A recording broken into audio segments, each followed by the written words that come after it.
संतुष्ट नहीं है, संतुष्ट नहीं है व्यक्ति, उसको कुछ नहीं मिलता। मिल भी जाएगा तो ज्यादा देर रुकेगा नहीं, चला जाएगा। इसलिए जीवन में राक्षस अमृत का कलश लेकर भागे, देवता चिल्लाए ले गए ले गए ले गए। भगवान ने कहा चिंता मत करो, जहां दैत्य लोग भागे जा रहे इधर उधर भागते रहे, जहां जहां अमृत का कलश रखा वहां आज भी कुंभ लगता है। और जब हरिद्वार में आके रखा, भगवान ने कहा अब चिंता मत करो, मेरे द्वार पर आ गया है, अब मैं इसे छोड़ने वाला नहीं हूं। भगवान ने विश्व मोहिनी रूप धारण किया, सामने से कमल का पुष्प लेकर क्रीड़ा करते हुए आए। दैत्यों ने देखा रूप को तो मोहित हो गए। आप जो करोगी हमें मंजूर है। बोले तो दोनों अलग अलग पंक्तियों में बैठ जाओ। देवता एक पंक्ति में बैठ गए, एक में राक्षस बैठ गए। अब भगवान ने दैत्यों के कान में कहा सुनो, तुमने हम पर विश्वास किया है तो हम तुम्हारे साथ छल नहीं करेंगे। ये जो पतला पतला अमृत है ना ऊपर का, इनको पिलाई देते हैं और गाढ़ा गाढ़ा बाद में हम तुम्हें पिलाएंगे। भगवान देवताओं को अमृत पिला रहे हैं और हल्के हल्के मुस्कुरा रहे हैं राक्षसों की तरफ देखकर। मोहिनी अवतार में भगवान की मुस्कान जो देख लेता है ना एक बार, वो फिर भगवान का हो जाता है। बिहारी जी के दर्शन करने के लिए आप जाओ वृंदावन में, पर्दा चलता रहता है इधर। क्यों? कई बार बिहारी जी चले गए हैं। भगवान की मुस्कुराहट, भगवान का चलना, भगवान का खेलना सब मधुर है, बड़ा सुंदर है। हो तेरी मंद मंद मुस्कनिया पे और बलिहार प्यारे जी, बलिहार प्यारे जो। सभी लोग ताली की सेवा करते हुए भाव से गाएंगे। तेरी मंद मंद मुस्कनिया पे, तेरी मंद मंद मुस्कनिया पे, बलिहार सांवरे, बलिहार सांवरे। तेरी मंद मंद मुस्कनिया पे, तेरी मंद मंद मुस्कनिया, बलिहार सांवरे।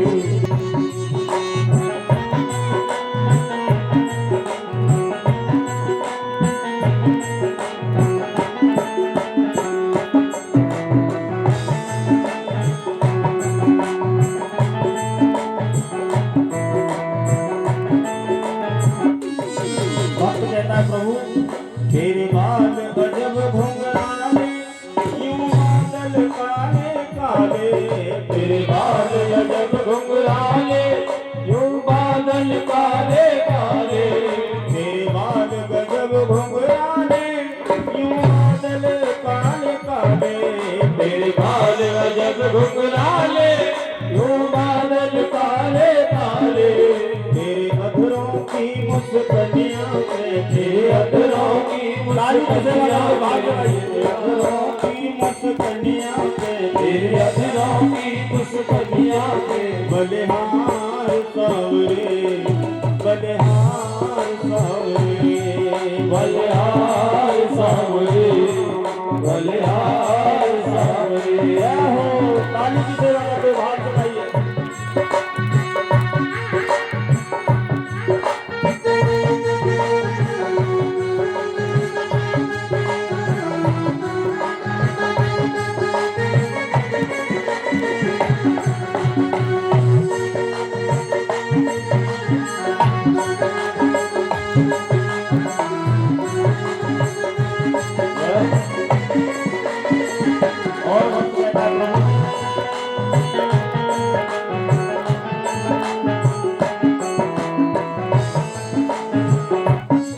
तेरी चाल गजब मतवाली, लगती है प्यारी प्यारी। तेरी चाल गजब मतवाली, लगती है प्यारी प्यारी। चाल गजब मतवाली, लगती है प्यारी प्यारी। तेरी चाल गजब मतवाली, लगती है प्यारी प्यारी। तेरे पैरों की पैजनिया पे, तेरे पैरों की पैजनिया पे, बलिहार सांवरे, बलिहार सांवरे, बलिहार सांवरे। सावली बलिहार सावली। हरि बोल, ताली से जरा के बाहर से आइए।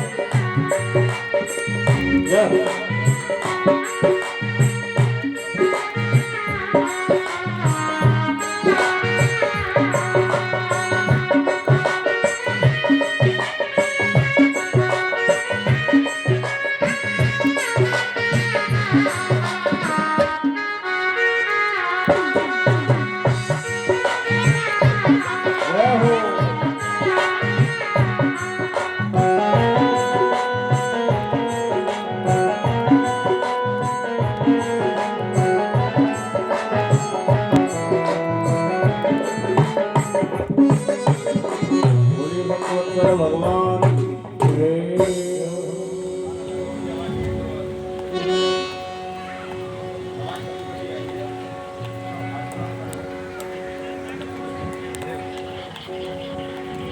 श्री राधे बोले गोविंद भगवान की।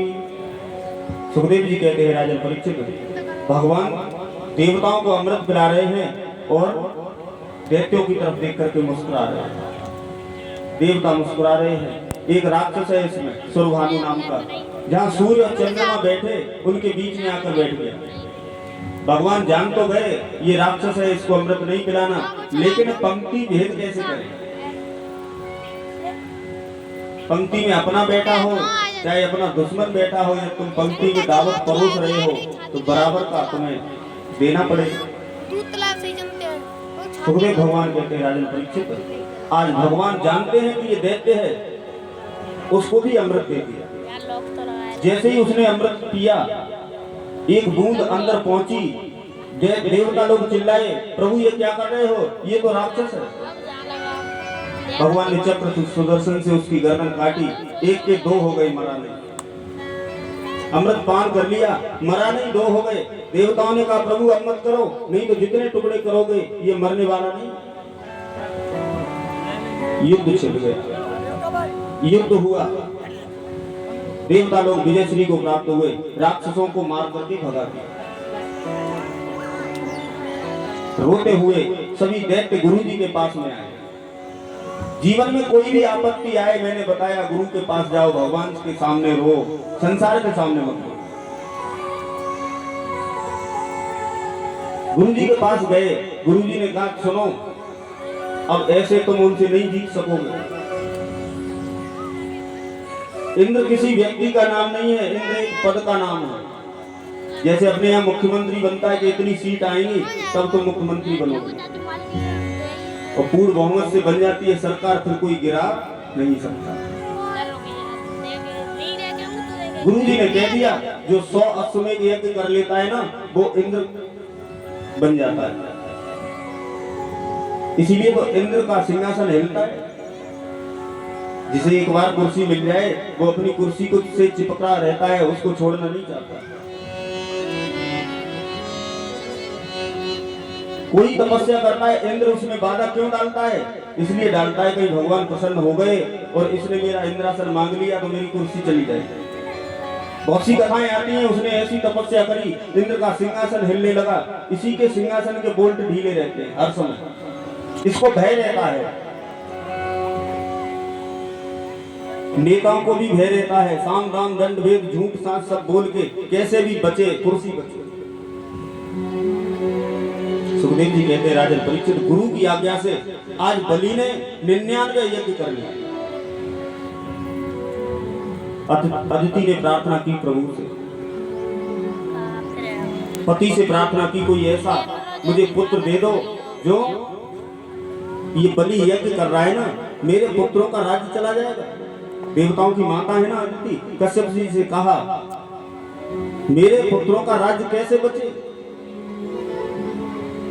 पति ने कह दिया देवी उन्होंने यज्ञ कर लिए ना 100 पूरे, तो वो अधिकारी हो जाएंगे, कोई रोक नहीं सकता। तपस्या की, पति की सेवा की, पति प्रसन्न हुए। एक व्रत बताया, कहा देवी ये फाल्गुन मास की प्रतिपदा से लेके द्वादशी पर्यंत तक जो माताएं केवल दुग्ध पान करके व्रत रहती हैं, उनके यहाँ सुंदर संतान पुत्र प्राप्त होता है।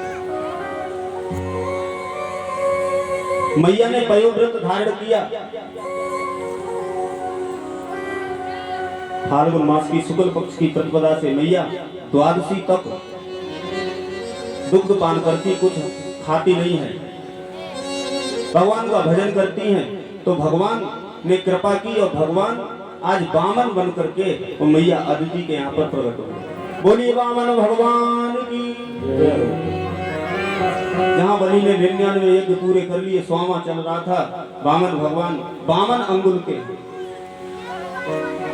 छोटा सा शरीर है। कौपीनम छादनम माता ने कौपीन पहना दी, दिशाओं में छत्र प्रदान कर दिया, गुरु बृहस्पति ने मंत्र दे दिया, गायत्री मैया ने रुद्राक्ष की माला पहना दी, किसी ने कमंडल दे दिया। आज छोटा सा स्वरूप है, बलि के यहाँ जा रहे हैं जहाँ यज्ञ हो रहे हैं। जो भी स्वरूप देखता है, सुखदेव भगवान कहते हैं स्वयं परमात्मा है, जो भी देखता है मोहित हो जाता है।